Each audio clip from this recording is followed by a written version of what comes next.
It's been one of those days for the Toronto Raptors. And last night, they faced off against the Denver Nuggets. Huge game for them. Massive, massive game.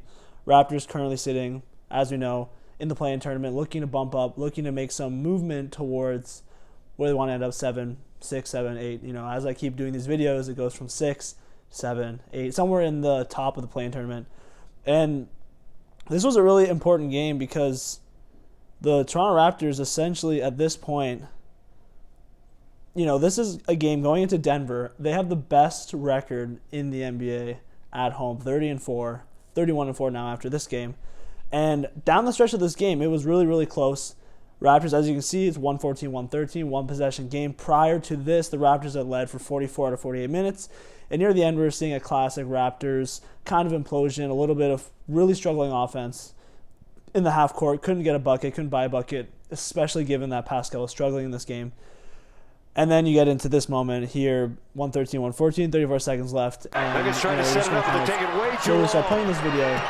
And as you see, there's play underneath the basket and a foul called on the pretty light foul. This is like the fourth foul where Raptors been called on. And then you see right there, you see him kind of wave, give the tee, and just eject Scottie Barnes.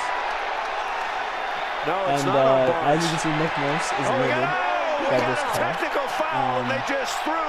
And there's a history of poor calls being made in this situation.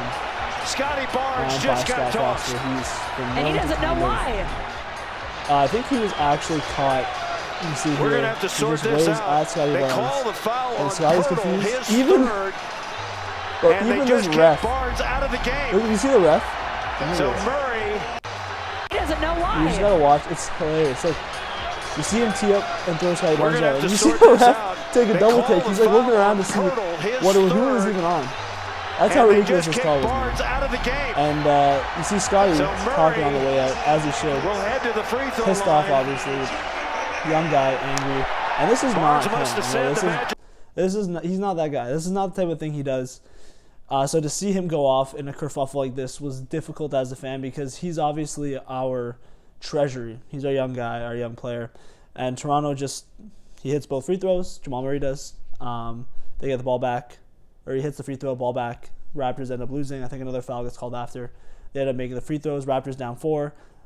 They lose their timeout on a call like this as well. So for Toronto, this was just a difficult loss to suffer, especially given how well they played throughout the game. A lot of players on the roster held up. Freddie played good. Gary played good. The squad was just rolling despite a difficult game from Pascal Siakam, who struggled in this one.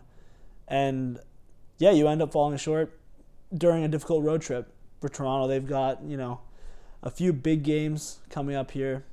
And I mentioned before this trip, I was like, they need to kind of put together a really strong game, shooting the ball, which they did on this game. And they just have to be able to close out these big games against good teams in order to actually jolt up the standings and make their mark felt in the Eastern Conference. And they weren't able to pull it together in this one.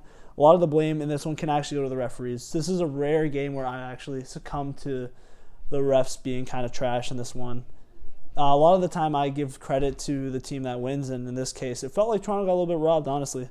And a lot of other fans would probably agree with that this was just a Scott Foster spasm. I don't know what you want to call it, but really fumbled. They called multiple fouls down the stretch on Toronto. Very ticky-tack calls.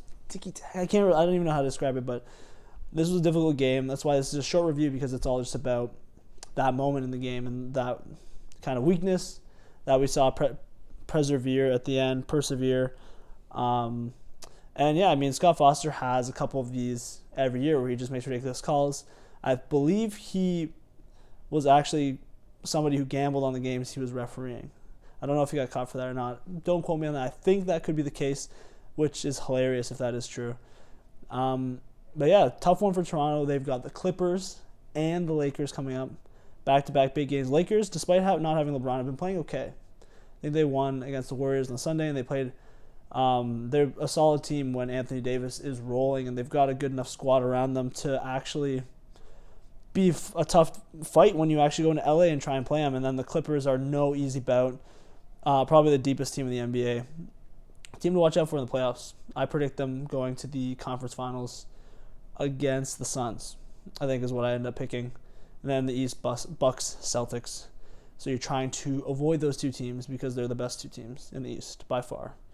The Sixers are respectable too, but that's a whole other thing. We'll see what they can do, how they can kind of track together and put together a really solid run down the stretch here. There's not a lot of games left for Toronto, so there's just only so much they can do before they, kind of run out of games and they kind of run out of steam, and they're going to have to play in tournament style game, which is not ideal because, like I said, you're going to match up against Boston, who is a difficult team to play against. As you know, they're deep. They would have the two best players in that series against Toronto.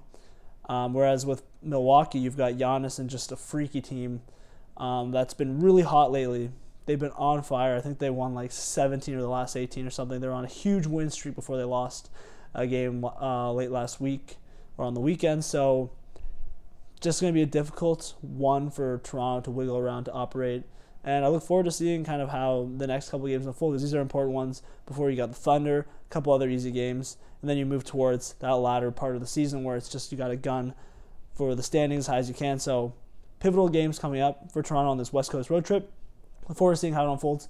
Thank you for listening. If you stayed all the way here, please like the video, share it with your friends, and I'll catch you guys on the next one. I'll be posted after the game tomorrow night in the morning. So I'm going to post in the morning, just do a rundown, go through the game, what happened, do some analysis, and I'll be back on the next one. Peace out, guys.